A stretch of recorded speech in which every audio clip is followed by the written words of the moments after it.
Hey everybody, this is Joseph Pasek, and welcome to the Fired Up Network. Welcome to Crunching the Numbers, Week 7 in the National Football League with two-time Emmy Award winner Mark Everett Kelly. Mark, I'm going to address this because you wanted me to talk about it off here, so I'll address it.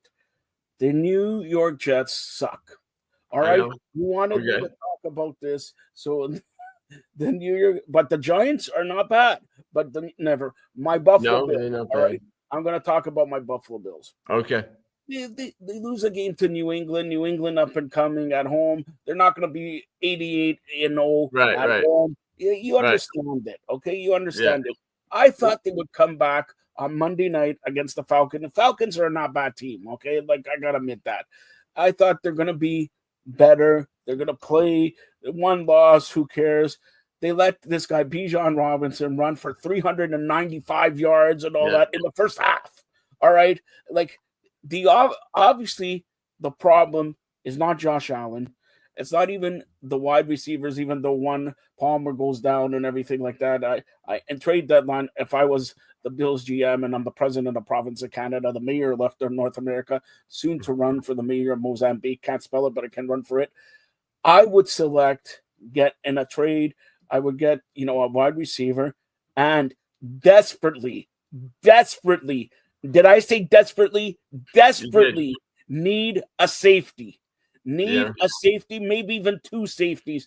Everybody on the Bills lineup, it looks like it's banged up. I wouldn't be surprised if, by the way, here's the New Jersey, okay? Right?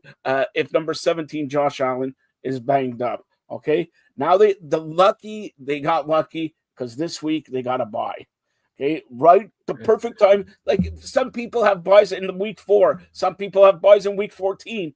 This is a perfect bye week for the Buffalo Bills. They needed it, and it's directly week 7, sort of middle in the season. So it's not bad. Okay, they come back next week, play in Carolina. Carolina's a better team.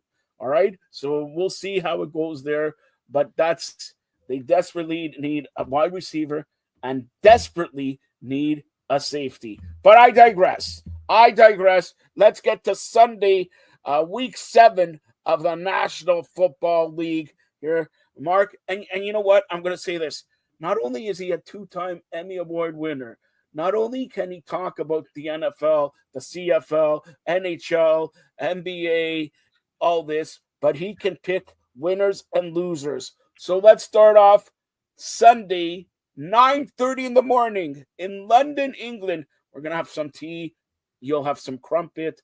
I'll have tea, maybe a shot of root beer in it. But anyways, it's the Rams, the Jaguars, 9:30 in the morning. The Rams are favored by 2.5 points. The Jaguars were surprising till they lose this week. Who's your pick? Yeah, Rams are one of the better teams in the West, and the Jaguars. You're right. They have surprised just about everybody, and I think that AFC South has just about surprised everyone when you look at the fact that the Colts have the best record tied with the Buccaneers. But I think people are still getting over being sick from last Sunday's NFL game up out there in Europe. So I would say the Rams are going to win this one. All right. So next, and this is a doozy. It's the return of Tennessee Titans former coach, now New England Patriots coach, Mike Vrabel. New England into Tennessee, 1 o'clock, 6.5 point favorite are the Patriots. Now, I have heard, reading and watching, some people are saying, oh, this guy, the quarterback of the Patriots, is looking like Tom Brady. If he looks like Tom Brady, I look like Beyonce. All right? Drake May, yeah. Okay. So Drake May's been fantastic, especially against Buffalo. And I think New England should win this. They're in first place. Yeah. They're in first place in week 7. You know what's funny, though, is that he comes out of North Carolina, and Belichick is at North Carolina now, destroying the program. So, yeah. Yeah, but he's destroying the program to get 2 or 3 guys to come back in NFL, to be, to select them where everybody will fly under the radar. And like, where did these guys come from? Never. That's the plan. But New England, Tennessee. What do you say? Yeah, I think New England +6. I think that New England's playing well enough now. Where I mean, they went on the road. They beat the Saints, and the Saints have played a couple teams tough. They played Buffalo tough, and Buffalo. Then they wind up beating the Giants. So I think you have if they're playing the Titans now, and I think the Titans, besides their miracle win against the Cardinals, I think the Titans are right for the picking. I don't think they're very good. I mean, they lost to the Raiders last week, and the Raiders have struggled against everyone else. So I would take the Patriots. And I'm telling you this right now, and nobody's talking about it, but I'm going to talk about it. New England's going to win, not by 7 points. I think Tennessee is going to show up for whatever coach they have, and I think it's going to be a much closer game. It won't be 6.5. It will be 5. Okay. But put it that way. Now, you mentioned New Orleans. Funny, what a great segue. You see, this is a segue for those in the media. New Orleans in Chicago, and Chicago has been on a tear. Yeah. This guy, Caleb Williams, is finally starting to know what to do at quarterback. And you know what? When's the last time the Chicago Bears were favored? They're favored by 4.5 points. Yeah, 9 touchdowns, 2 interceptions for Caleb Williams, but he's still, when you look at how many quarterbacks are completing like over 70% of their passes, him at 65% is still good, but not like up there among the elite.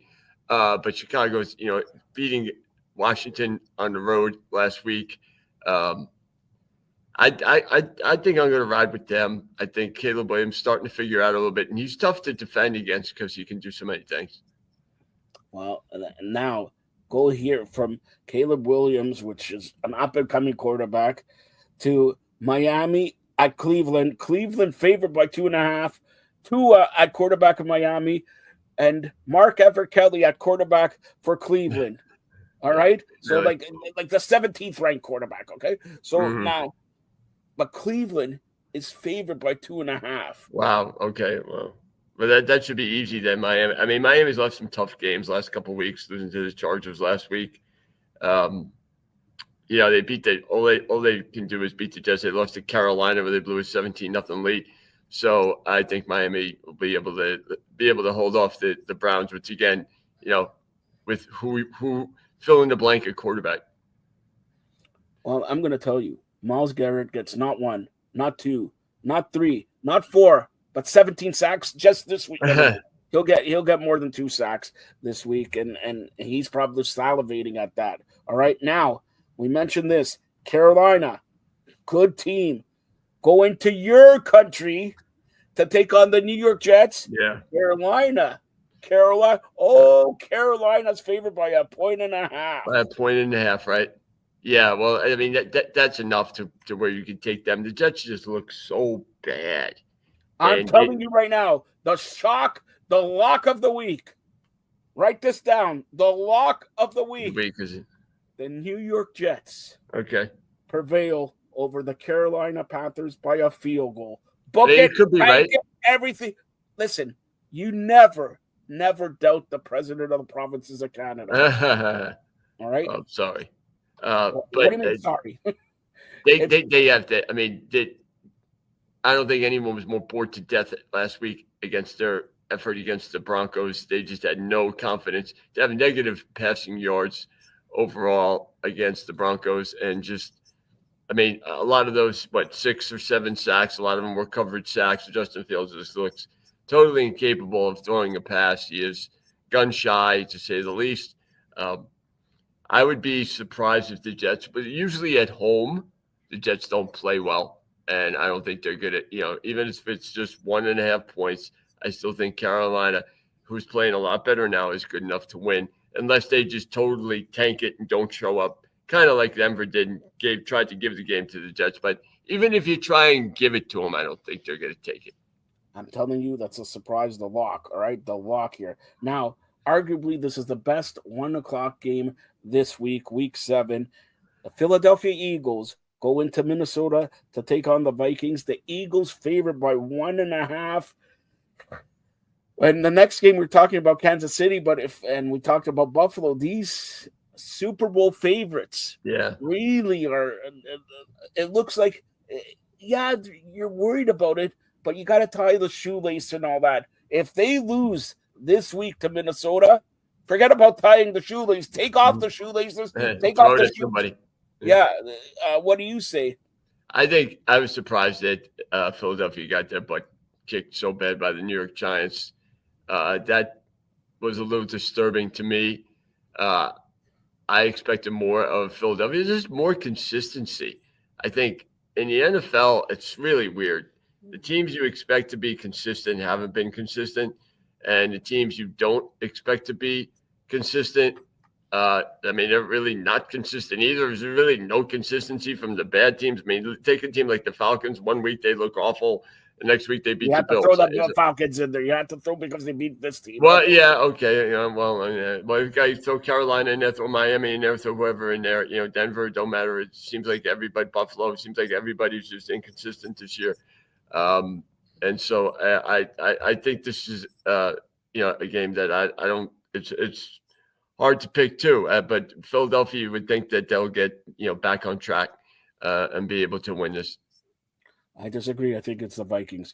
Now the final 1:00 game, and this well, wait till I tell you the point spread. The Raiders into KC. KC favored by 13 points. Ooh. I think it may be too much because Right, KC, when 13 is almost two touchdowns, right? And KC's been playing better, but this is a big rivalry game. It is.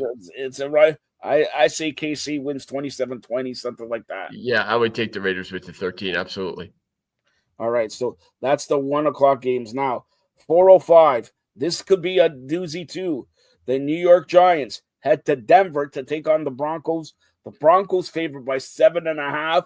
I think the Giants keep it close. I think the Giants lose 24-20, 26-20. I don't think the Broncos cover 7.5. Yeah, they've played a lot better lately, and the Broncos' offense certainly doesn't seem like they're capable of doing that much. And so, yeah, I would tend to agree with that. I think the Giants are going to keep it within 7 if they don't win outright. Now, another probably game of the week: Indianapolis travels to Los Angeles to take on the Chargers. The Chargers favored by a 1.5. I can't believe. Okay, Los Angeles, you thought they may be first place, but Indianapolis with their quarterback, right? I know, Daniel Jones, and he looks great too. 5-1, tied for the best record with Tampa Bay, and the Chargers. First 3 weeks the Chargers win 3 division games, start off 3-0. I figure, okay, they're going to run away with the West, and they're not. So I think they have to win this game. I would take the Chargers. Now, the next game, 4:25, the Washington Commanders travel to Dallas to take on the Cowboys. The Commanders favored by a point. This is, you know what? I don't want to say because this is week 7, but this is sort of do or die for both teams. Yeah. Well, when you consider, the Cowboys have a tie, I mean, come on. Yep. And I think Washington is – everyone expected them to be more than they were last year and getting to the championship game. So what are you going to show us this year? And I think now it's time for them to kind of show that. Losing at home against the Bears, blowing a fourth quarter lead, that hurts. And this is a game for them to get well like everyone else does. Dallas has allowed the most touchdowns with 15 passing touchdowns. They've only had 2 interceptions. Dallas pass defense is awful. So I think that Washington will be able to take advantage of that. All right, 4:25 also. This reminds me of Aaron Rodgers throwing the bombs there last seconds. It's Green Bay at Arizona. Yeah, right? Oh, boy. For 6-0. Yeah. Now, how about the Cardinals? The way the Cardinals have lost. All right, they have 4 losses by a combined 9 points. And all last-second losses. I mean, the loss against the Titans was just how you turn an interception into a touchdown for them, and then last-second field goal losses to the Seahawks and the Niners. It's to me they should be better than 2-4. I think even with Jacoby Brissett as a quarterback, they're good. They've been tough to beat all year since they've had a lot of bad luck. So I think they'll get back on the winning track. All right, and then the Sunday nighter, 8:20 p.m. The Falcons coming off a big victory over some team up against San Fran in San Fran. San Fran favored by 2.5. Now, this is interesting. We talk about inconsistency. Atlanta, probably the biggest win of the year. Right. Are they going to travel across the country and come up big again? Or No. San Fran, which is, who's playing quarterback for them? Who's starting lineup for them? Mac Jones, yeah. Yeah, and playing at home, and it's only 2.5. It's funny because there are two teams in the NFL that do not have interceptions on defense takeaways: the Jets and the Niners, and they have something kind of in common with Saleh. Saleh was the defense coordinator for the Niners this year, head coach for the Jets last year, kind of the same type of defense. But the Niners overall have been pretty good, and I think that this is a game, your typical, play a great game against Buffalo and then come out and lay an egg. I think that's, inconsistency will show for the Falcons, and they'll get beat up, I think, by the Niners. And by the way, we mentioned the Buffalo Bills are on a bye week. Baltimore's in a bye week also. Mark, you'll be back to preview two Monday Night Football games, but tell everybody about your great sponsors. Go ahead, Mark. Yeah, so we have Miles Smith over at the Cattle Stampede here in Fort Payne. Miles is a great guy. They have great food for middle-class families. They got buffets. They got everything you could want.